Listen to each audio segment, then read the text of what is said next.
All right, we need to talk about God of War Valhalla. This DLC for God of War Ragnarok was announced kind of out of the blue during the Game Awards, and the trailer revealed that it was going to be out in a few days and that it was going to be free. And people looked at this and they initially thought, okay, it should be like a nice little bit of like 2-hour content or something. It's free. There's no way there's anything super substantial behind it, but it should put a nice bow on things, and it should be like a nice little piece of content for us to marinate with as we close out the year. So here's the trailer in question. It announced that it'd be out on December 12th, 2023.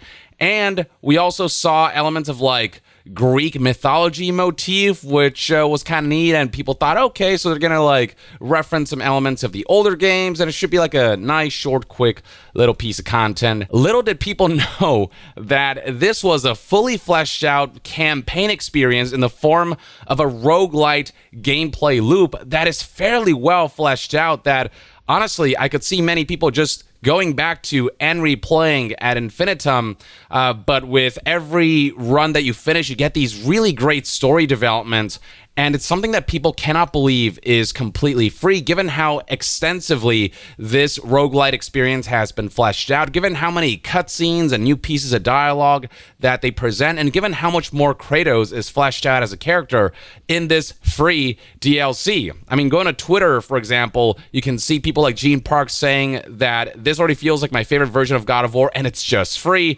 Here's somebody else, Jason Schreier, who expressed how smart it is for them to offer this DLC for free, which isn't just generous, it's also a smart business move. Beyond that, plenty of people who are impressed. It's incredible that this is free, says Destin from IGN. We've got Mitchell Saltzman, also from IGN. Absolutely incredible. I can't believe this roguelite mode is free. People generally are just in disbelief given the extensive amount of content that is on offer here. German Strands here said this is the best free DLC I've ever played, highlighting some of the incredible Greek mythology imagery that is on display with this Valhalla expansion. Is the best way to call it, because it feels extensive enough where I could call it something of a free expansion. Content creators like Spawnwave straight up highlighted that there is a lot here for a free add-on, and the list just goes on and on. Here is Ethan Gash from Kotaku. It's so good, I can't believe it's free. That's been the general sentiment surrounding this experience. Did I mention it's completely free and there's all this new stuff that you can experience, so on and so forth? There's an entire article by Forbes here written that is titled God of War Valhalla, How Was This Free? I'm asking myself the same question. I expressed this through my own tweet where I could not emphasize enough how much they undersold this during the Game Awards. It's essential content in my opinion, and I'm in disbelief that they gave this to us for free. So to describe exactly what this God of War Valhalla DLC is, think of Hades. If you have played Hades, they take many elements of that formula and kind of adapt it into God of War gameplay, which is kind of funny given that Hades also delves into Greek mythology. But it's that gameplay loop of you do runs essentially, and if you die, you start over again. But with every run, you do get some currency that allows you to spend that currency on permanent upgrades, whether it's character upgrades, increasing your stats, increasing certain abilities that then you can take with future runs. But then beyond that, you can also add permanent upgrades to the world itself. When you do runs, the world itself has certain things that are locked starting out that you can unlock as you commit to those permanent upgrades, and suddenly your ability to get upgrades with each run increases. And it's very much that thing of, with each run, because everything's randomized and you get different rewards, and you can build into builds that allow you to specialize in certain weapons or become a jack of all trades and lean into certain abilities or types of builds that adhere to your play style. They basically take all of the different weapons and abilities and runic attacks and upgrades that are featured in the base game, kind of break them down and make him part of the rewards and progression loop of this roguelite experience, where after every successful encounter, you can pick between the upgrades that you want based on how you want to develop the character for this specific run. Every run just feels fresh, and Valhalla does almost like a better job than the original game at encouraging you to try out different weapons and shields and builds and whatnot. So you actually get to explore combat more because the game is constantly encouraging you to try different things through side quests and challenges that will give you rewards if you try and pick different things. And there are various elements of the game that encourage you to try different weapons and to try things they haven't tried before and give you extra rewards in return.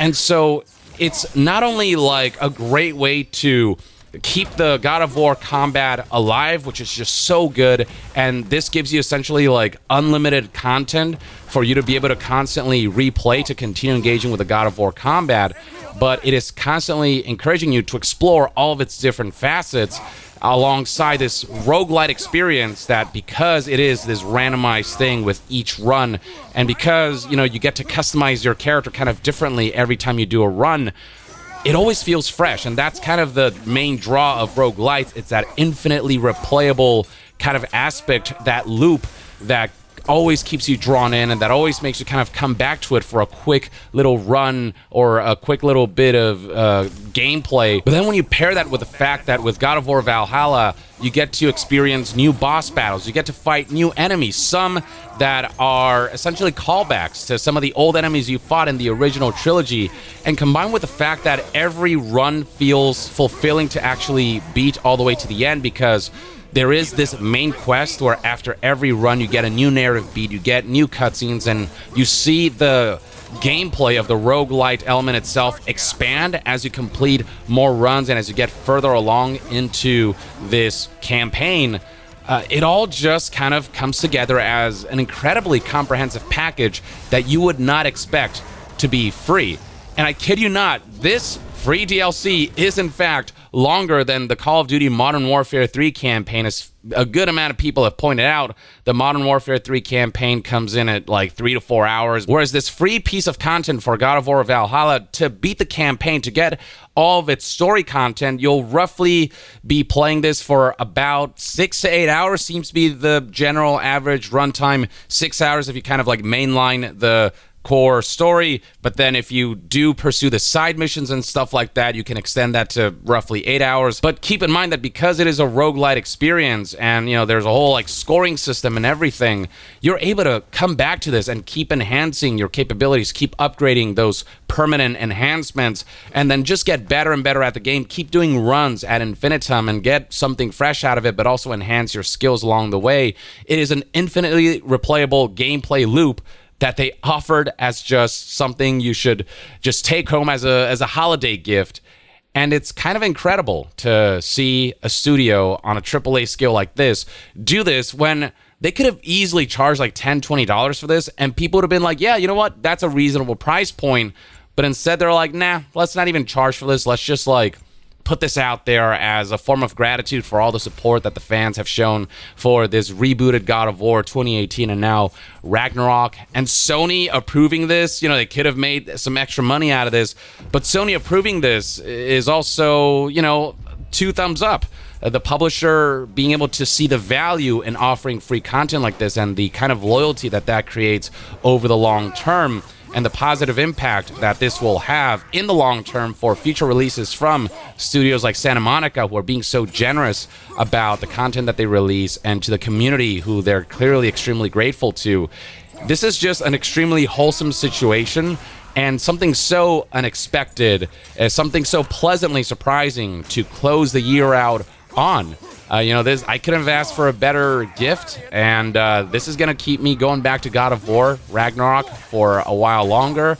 And I think it is, as the reception of this DLC, as people are spreading word about the fact that this is free and the content itself is very good, the story beats are very good, and it is a fully fleshed out roguelite experience. As word spreads about this, I think God of War Ragnarok sales will see some kind of boost. And it is just something that, yeah, like Jason Schreier said in that article, it is both extremely generous and also extremely smart in the long term. And it is the kind of move that you would expect out of more sort of independent publishers and developers. And hopefully the kind of overwhelmingly positive reception that this DLC has been receiving is something that will encourage other publishers to pull something similar, to every once in a while show gratitude to the community through this kind of move that over the long term will generate a loyalty that will keep people coming back. And I will point out that Santa Monica is not the only studio from Sony that's done this. Recall that Sucker Punch with Ghost of Tsushima, after the launch of that game, they offered a full-fledged free co-op multiplayer mode that was fairly extensive and that they had every right to charge a little money for, but they just kind of put this out there. It brought people back to the game, and it's something that people will fondly remember in the years to come. And it is something that's going to garner a lot of support. It's going to, make people see these studios in a positive light, where they know that they can expect a certain level of generosity from them that highlights a certain level of passion and gratitude for what they do, that makes us feel really confident in all of their future endeavors. On top of that, they actually just, make really amazing games. The fact that they managed to make this free DLC and put it out there, and it's just as polished as it is, as well thought out as it is, it highlights their talent, and it just makes me more excited for their future endeavors and all the other generous moves that we might see from them. This is just really freaking cool, on top of the fact that Kratos just has become such a well-developed character at this point. And God of War Ragnarok Valhalla, the best way to describe its story is like it is a therapy session for Kratos that was long overdue, is how I'll describe it without spoiling things. And yeah, it does, revisit some of the old games. It's a love letter, in fact, to the old games. And it's a lot about like self-reflection, and to give Kratos that extra layer to kind of put a bow on this rebooted God of War series, on this God of War 2018, God of War Ragnarok duology of games. It's such a clever, fun, cool, wholesome move that, it's one of those things that I never expected would happen. And yet here we are, and I'm incredibly grateful for it, and I think the community can say the same. So kudos. That's just all I wanted to say. This is just really, really cool for them to do. But that's one man's take. Let me know in the comments below what your experience has been like with God of War Ragnarok Valhalla. Have you had as positive experience as I've had, and are you just as impressed as I am with the fact that this is free? Have you been able to check this thing out? Just share your thoughts about this DLC in the comments below, and to be further updated on all things gaming news, reviews, and discussions, stay tuned right here on Young Yeah. I'll see you guys next time. Young out.